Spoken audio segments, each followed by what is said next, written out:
సాంబశివుడునేమో ఎంబడివాడి రాత్రిపూట తెలంగాణ గురించి ఒక మీటింగ్ అటెండ్ చేసుకుంటూ పోతున్న క్రమంలో నరికిండ్రు. ఇక 4 రోజులైతే తెలంగాణ వచ్చిన తర్వాత 4 రోజులైతే టీఆర్ఎస్ ప్రభుత్వం ఫామ్ చేస్తా అన్నప్పుడు 14 ఏదో ప్రభుత్వం ఏదో ఫామ్ అయ్యేది ఉన్నట్టు జస్ట్ 3 రోజుల ముందు తనను షూట్ చేసిరు, నల్గొండలా షూట్ చేసినప్పుడు. అంటే తెలంగాణ వచ్చిన తర్వాత కూడా వీళ్ళను కాపాడుకోలేకపోయినాం అనేది. నేను తెలంగాణ సమాజానికి మొత్తం చెప్పదలుచుకుంది ఏంటంటే ఇట్లా ఇది ఒక ఉదాహరణ. ఇట్లా కొన్ని వేల కుటుంబాలు తెలంగాణలో, ఈ ఊర్లోనే 4 చచ్చిపోయింది అట్లా ఇదే ఊర్లో.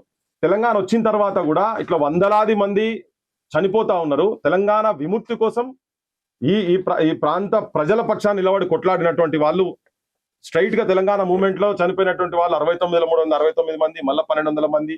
నిన్నగాక మొన్న తెలంగాణ వచ్చిన తర్వాత కూడా, మొన్న కూడా చూసినాం 2 రోజుల కింద నిరుద్యోగ సమస్యతోటి మా బండారు కుమారస్వామి కూడా ఆత్మహత్య చేసుకొని చచ్చిపోయాడు. ఒక దిక్కు రైతుల ఆత్మహత్యలు, అదే రోజు ఆదిలాబాద్ లో కూడా ఒక గంగాధర్ అనే ఒక రైతు ఆత్మహత్య చేసుకున్నాడు.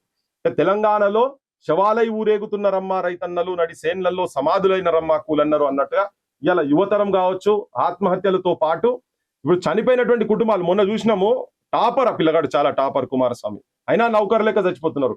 చదువుకున్నటువంటి వాళ్ళు వీళ్ళందరూ కూడా అడవిలకు పోయి ఈ ప్రాంత విముక్తి కోసం ఇక్కడ ఉద్యోగాలు రావాలి, ఇక్కడ వనరులు మనకే రావాలని చెప్పనే ఆలోచనతో 69 తెలంగాణ ఉద్యమం ఫెయిల్ అయిన తర్వాత ఇక్కడ నక్సల్ ఉద్యమం వచ్చింది. ఆ నక్సల్ ఉద్యమంలో పోయి మళ్ళా జనజీవన స్రవంతిలో ఇక్కడికి వచ్చి కలిసిన తర్వాత అప్పుడు జనం లేనోడు ఇప్పుడు జనం లేనో ఉండే, కానీ చనిపోయినకి కుటుంబాలు ఎట్లా ఉన్నాయని చూస్తానికి ఇది ఒక పెద్ద అద్దం పట్టినట్టు చూపించచ్చు. ఇదంతా చాలా తెలంగాణ సమాజం మొత్తం ఇప్పుడున్నటువంటి తెలంగాణ సమాజం అంతా తాగుడుకు, మందుకు, దొంగలను అసెంబ్లీలకు పంపిస్తున్నారు. కానీ ఇటువంటి కుటుంబాలకు సంబంధించినటువంటి వాళ్ళని కనుక, లేకపోతే ఈ ఆలోచన ఉన్నటువంటి వాళ్ళని కనుక అసెంబ్లీలకు, పార్లమెంట్లో కనుక, ప్రజాక్షేత్రంలో కనుక పంపిస్తే ఏమైనా న్యాయం జరుగుతుంది.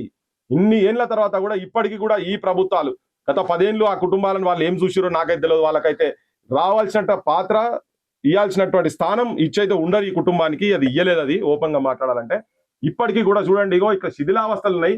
వీళ్ళు ఇంట్లో ఉండలేక ఇప్పుడు ఇది ఎందుకు సాఫ్ చేయలేదంటే, ఎడ సాఫ్ చేసినా పాములు తేలు, అంటే పాములు తేళ్లు సంసారాలు చేసే కాడికి వాళ్ళ ఇండ్లు ఇట్లా పడిపోయినాయి. కానీ వాళ్ళు మాత్రం ప్రజల గురించి త్యాగం చేసి వాళ్ళ జీవితం మొత్తం సర్వం అంకితం చేసి లాస్ట్ కు ప్రజల గురించే చచ్చిపోయినటువంటి వాళ్ళు వీళ్ళు ఒక ఉదాహరణగా చూపించవచ్చు.